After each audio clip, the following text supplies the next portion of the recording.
경제 우등생 한국의 신화를 뒤로한 채 사실상의 국가 부도를 인정하고 최종 합의에 이르게 되었습니다. 긴축 정책을 펴면서 국민들의 생활은 더더 비상계엄을 선포합니다.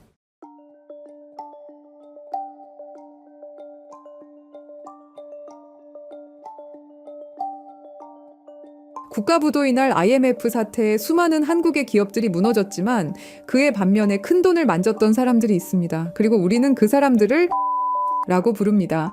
대한민국 국가부도의 날이 있기 5년 전 1992년 9월 16일 검은 수요일이라 불리는 그날 런던 금융시장은 완전히 마비됐습니다. 한 남자가 영국 정부를 무릎 꿇렸고 하루 만에 10억 달러, 한화로 1조가 넘는 돈이 그의 주머니로 들어갔죠. 사람들은 그를 조지 소로스라 부르지만 그저 겉으로 드러난 얼굴일 뿐이었습니다. 진짜 설계자는 따로 있었죠.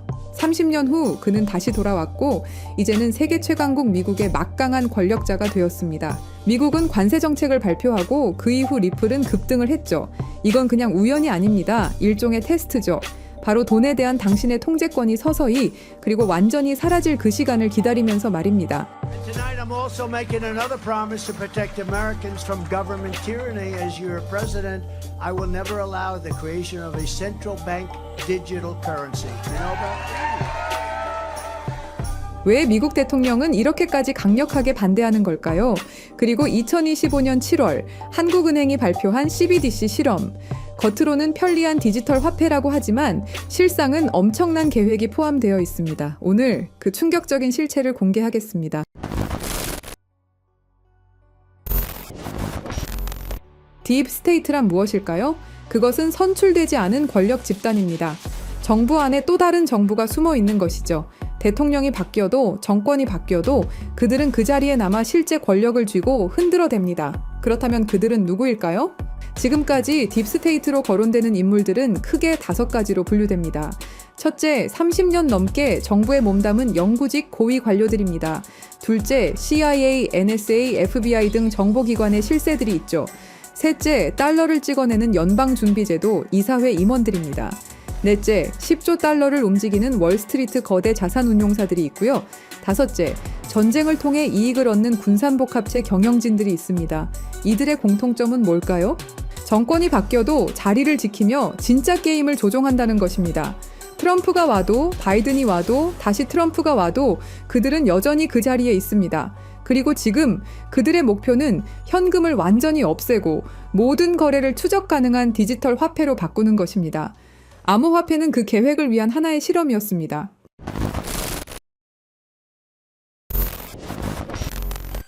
딥스테이트의 계획이라고 알려져 있는 대표적인 계획 중 하나인 검은 수요일. 1992년 9월 16일, 표면적으로는 조지 소로스가 영국 파운드를 무너뜨린 것으로 알려져 있지만 진짜 설계자는 당시 26세의 스콧 베센트였습니다. 15억 달러 규모의 정교한 공격을 설계해서 영국 중앙은행을 항복시켰죠. 하루 만에 한 나라의 통화를 무너뜨린 겁니다.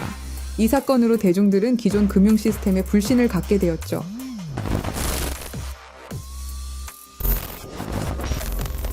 미국의 대형 금융사가 잇따라 도산 위기에 직면하면서 세계 금융시장을 강타하고 있습니다.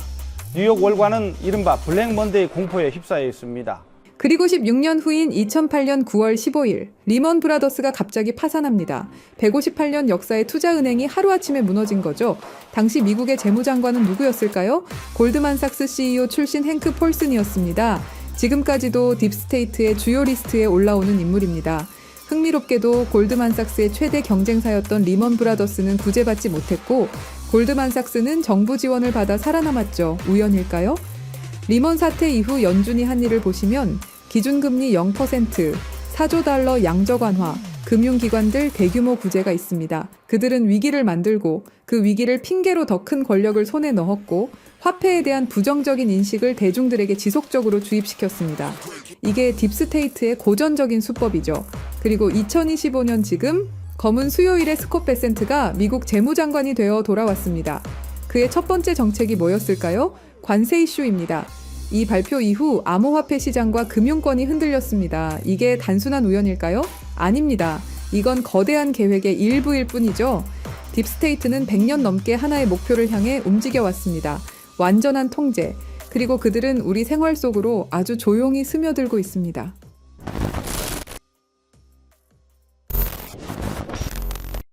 딥스테이트의 궁극적 목표는 현금을 완전히 없애고 모든 거래를 통제 가능한 디지털 화폐로 바꾸는 것입니다. 바로 CBDC 말이죠. CBDC가 왜 무서운지 설명드리자면 이건 단순한 디지털 화폐가 아닙니다. 디지털 감옥이라는 표현이 정확하죠. 모든 거래가 실시간으로 추적되고 정부가 마음대로 통제할 수 있습니다. 가장 무서운 건 프로그래머블 머니 기능입니다. 정부가 우리 돈에 직접 규칙을 심을 수 있다는 뜻인데요. 한국은행에서 실제로 공개한 예시를 보시면 CBDC를 사용할 경우 자녀 용돈 10만 원 중 2만 원은 오락비, 3만 원은 식비, 5만 원은 도서비로만 사용 가능하게 설정할 수 있다고 설명하죠.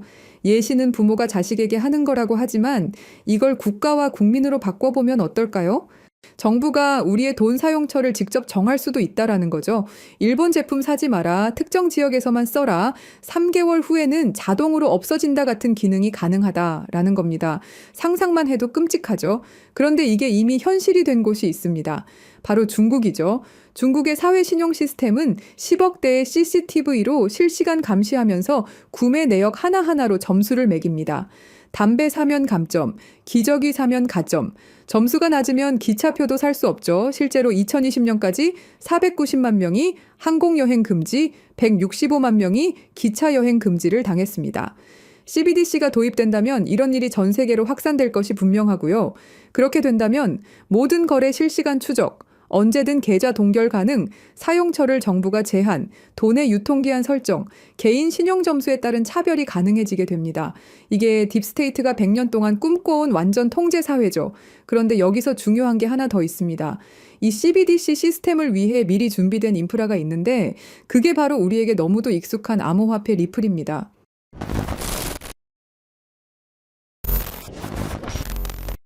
아서 브리토라는 인물이 있습니다. 2011년 리플 백서를 세상에 내놓은 바로 그 사람이죠. 대부분의 사람들은 그를 그냥 리플 창시자 혹은 뛰어난 개발자 정도로 알고 있습니다. 하지만 그의 진짜 정체를 알게 되면 소름이 돋을 수밖에 없으실 겁니다. 아서 브리토는 철저히 비밀에 붙여진 인물입니다. 리플을 만든 개발자이지만 아무도 얼굴을 모르죠. 하지만 여기서 끝이 아닙니다. 미국 국방부 산하 연구기관인 다르파와 협력했고 더 충격적인 건 NSA, 그 유명한 국가보안청의 자문위원이었다는 사실이죠. 이게 그냥 우연의 일치일까요? 이건 단순한 개발자의 이력이 아닙니다. 딥스테이트가 암호화폐라는 거대한 체스판에서 오프닝 무브를 담당할 완벽한 말로 배치한 거죠. 더 기가 막힌 건 이겁니다. 브리토는 백서를 발표한 후 갑자기 사라져 버렸습니다. 완전히 증발해버린 거죠. 왜일까요? 답은 간단합니다. 체스에서 오프닝이 게임의 판세를 결정하듯 브리토의 역할은 정확히 그것이었습니다. 완벽한 첫 수를 두고 나면 나머지 게임은 이미 승부가 정해진 거나 마찬가지거든요. 그리고 정말로 완벽한 게임이 펼쳐졌습니다. 여기서 정말 소름 돋는 부분이 나옵니다. 브리토가 사라진 후 리플팀은 정말로 진심으로 혁신을 추구했죠. 직원들은 진짜로 금융혁명을 꿈꿨고 투자자들도 진짜로 기술의 가능성을 믿었습니다. 딥스테이트의 의도대로 진행된 거죠. 가짜로 만든 열정은 들통납니다. 하지만 진짜 열정으로 만든 기술, 그건 완벽한 도구가 되죠. 아무도 의심하지 않거든요. 리플이 성공할수록, 더 많은 은행들이 사용할수록, 더 많은 사람들이 신뢰할수록 딥스테이트의 계획은 완성되어 갔습니다.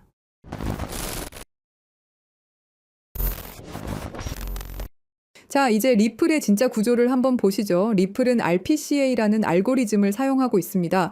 전체 검증자의 80%가 동의해야 거래가 성사되고 UNL이라는 걸 쓰는데 이게 뭐냐면 믿을 만한 검증자 리스트입니다.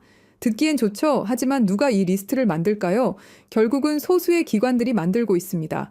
새로운 검증자가 들어가려면 기존 권력자들의 허락이 필요한 거죠. 그리고 리플랩스 이 회사가 사실상 모든 걸 통제하고 있습니다. 기본 UNL을 제공하고 프로토콜 업데이트를 주도하고 XRP도 엄청나게 보유하고 있고 이게 탈중앙화일까요? 국민투표라고 하면서 사실은 정부가 미리 뽑은 대표위원들만 투표하는 것과 똑같은 구조입니다. 리플팀은 이걸 효율성이라고 생각했겠지만 딥스테이트 관점에서는 통제 가능성이었던 거죠. 그리고 마지막 퍼즐 SEC 소송이 있습니다. 왜 SEC가 수천 개의 코인 중에서 하필 리플만 콕 집어서 소송을 걸었을까요? 정말 단순한 규제 때문일까요? 아닙니다. 이건 계획된 스토리텔링이죠. 리플에게 정부와 맞서 싸우는 영웅이라는 캐릭터를 만들어주는 겁니다. 사람들이 자연스럽게 리플은 정부와 싸우니까 진짜 탈중앙화구나라고 생각하게 만드는 거죠.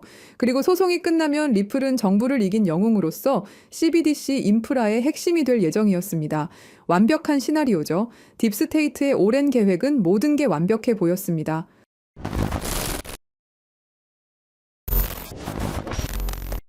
하지만 예상치 못한 변수가 나타났습니다. 바로 도널드 트럼프죠. 트럼프는 딥스테이트의 계획을 간파하고 정면으로 맞섰습니다. And tonight I'm also making another promise to protect Americans from government tyranny. As your president, I will never allow the creation of a central bank digital currency. You know about that? 그리고 트럼프가 선택한 게 바로 스테이블 코인이었죠. 트럼프 대통령은 달러 기반 스테이블 코인은 달러의 지배력을 더욱 강화하는 데 기여할 것이라고 강조했습니다. 2025년 7월 18일 트럼프 대통령이 지니어스 법에 서명하면서 스테이블 코인의 법적 기반이 완성되었습니다. 이건 딥스테이트의 CBDC 계획에 대한 직접적인 도전장이었죠. 이제 두 시스템이 정면으로 충돌하고 있습니다.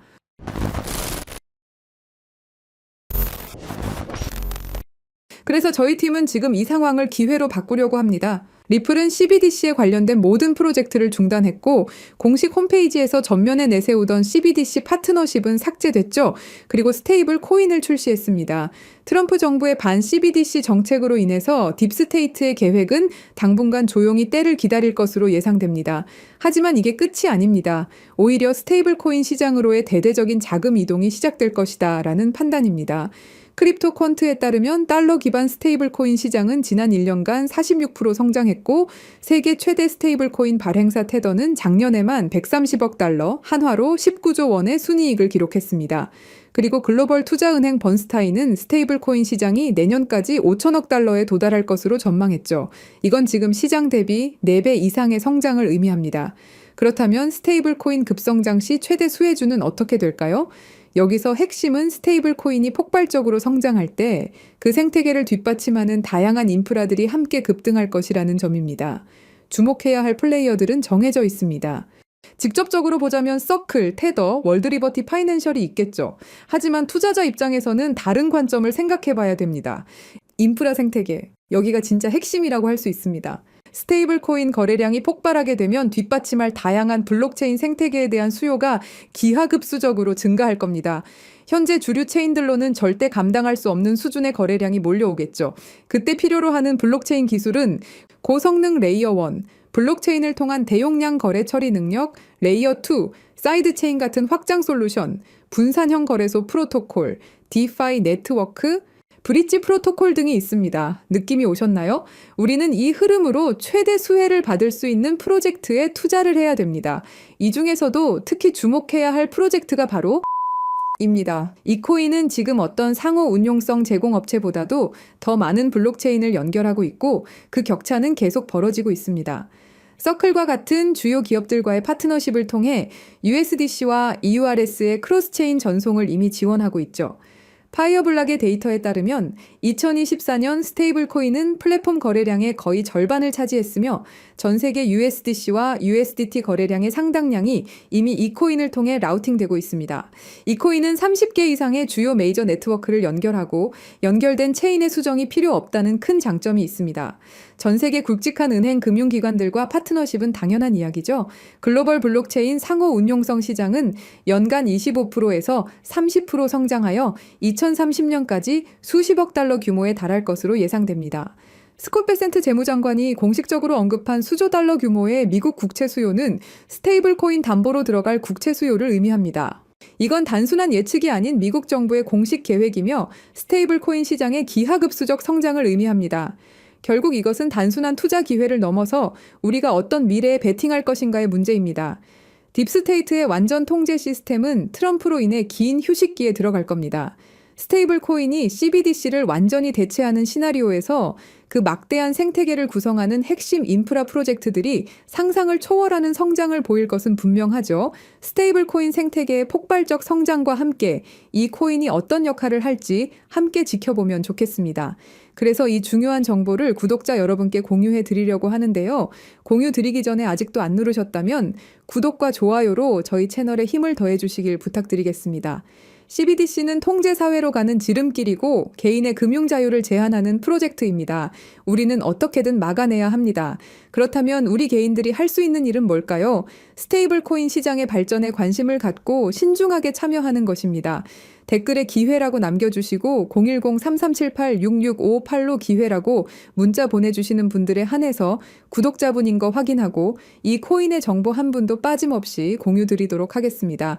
010-3378-6658로 기회라고 단 2글자 보내주시면 됩니다. 끝까지 시청해 주셔서 감사합니다.